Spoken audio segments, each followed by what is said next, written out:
Welcome sa Durs 2.0. Fresh at nagbabagang happenings ba ang hanap mo? Mga padabarkads man yan o mga trending topics? Pues, sagutan natin yan. Kaya naman isubscribe nyo na ang ating channel para sa mga nagbabagang balita everyday.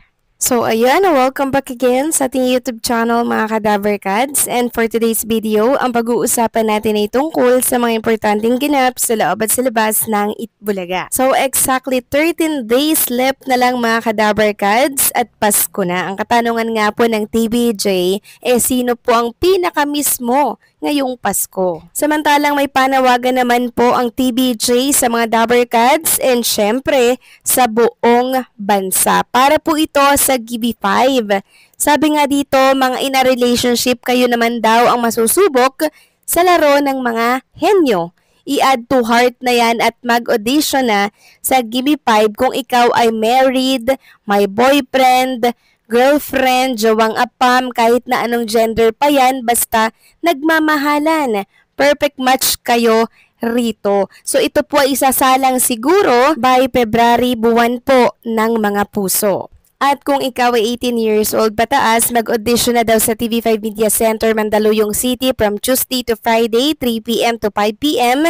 and look for Earth Delio. Samantalang umani naman po ng good feedback ang naging performance ni Karen at Lucky Robles kahapon para po yan sa Ninong at Ninang. Maraming nagsasabi na talaga namang nagle-level up na si Karen. Ganon din po si Lucky Robles. At ngayong araw nga po, si Wally Viola and Samantha Rascal ang magnininong at ninang. Kaya antabayanan natin kung ano po yung inihanda nilang pasabog ngayong araw. At dahil nga po dyan, may pasasalamat po si Lucky M. Robles. Sabi niya, salamat po sa lahat ng nanood sa aming sing and dance performance ni Sis Karen Aistrup sa Dabarkads Ninong and Ninang sa Itbulaga TVJ.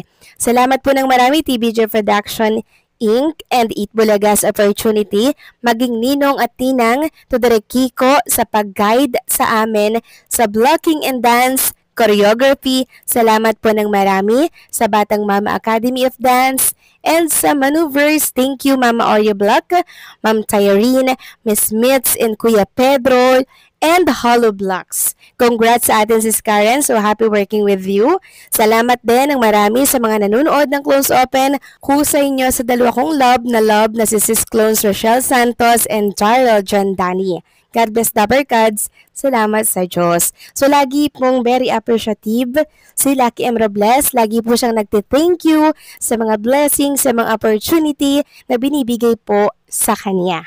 Samantalang next topic naman tayo, pag-usapan natin mga Kadaverkads ang tungkol naman dito kay Mr. Manny B. Pangilinan na kung saan ay nagbenta po ng 25% stake in Rockwell for 3 billion. At dahil dyan, marami nga po nagtatanong na bakit daw po nagbenta ng 25% stake itong si Mr. MVP. Kung nangangailangan na daw po ba ng pera at tila bagagipit na. Yan po yung ilan sa mga komento nila. Actually po, kaya po nagbibenta si Mr. MVP dahil yung sa tingin niya po na property hindi naman po kumikita. Diba? Ini-invest niya po ito sa ibang business. Ganyan po ang mga business-minded, mga ka-Dabarkads. Kaya mas lalo pang yumayaman yung mayaman na. Kasi hindi po sila takot sumugal ng pera. Sabi nga dito, the group of businessman Manuel V. Pangilinan sold on Thursday a 25% stake in newly listed Rockwell Land Corp to the Lopez Group for 3 billion in line with the Farmers Trust to exit from non-core property interest. So yun po yun mga Kadaverkads. Ganyan ang business-minded. Gusto niya mas kumikita yung mga property at business niya. Samantalang pag-usapan naman natin ang tungkol nga po dito kay Dabarkads Pia Guanyo. Kung inyo natatandaan nung nakaraan, di ba? Si Ma'am Ruby po Rodriguez umalma dahil sa mga fake news na naglalabasa na write-ups dito po sa mundo ng social media. Sabi niya nga, ikukonsulta niya daw po sa abogado yung tungkol sa write-ups na wala naman pong katotohanan. Ngayon, si Ma'am Pia Guanyo naman po ang biktima ng write-ups na fake news. Kaya mukhang may magkakaso.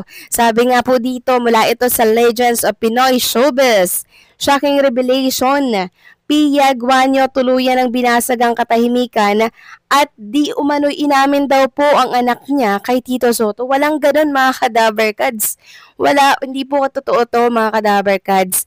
Grabe yung mga write-ups nila para lang makakuha ng atensyon ng viewers at ng magkiklik sa kanilang mga link. Wala pong inaamin si Ma'am Pia Guanyo. Grabe naman kayo kay Ma'am Pia. Sabi dito, revelasyon ni Andrea Eliana, mga madidilim na lihim ng Itbulaga, isang iskandalo na maaaring yumanig sa buong showbiz at politika. So, syempre, binasa ko po yung article. Sabi dito, hindi ko na kayang manahimik. Panahon na para sabihin ang katotohanan. Ito ang emosyonal na pahayag.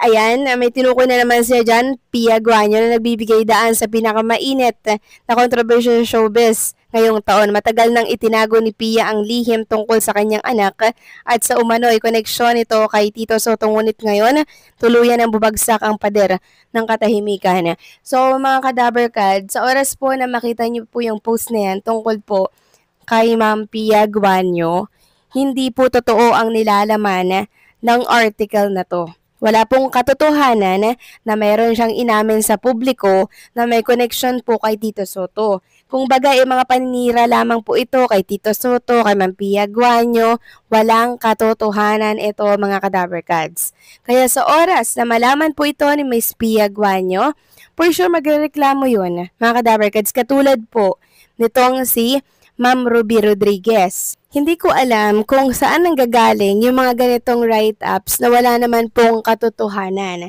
So siguro may nagpi-finance dito mga Kadaverkads kasi wala silang takot eh.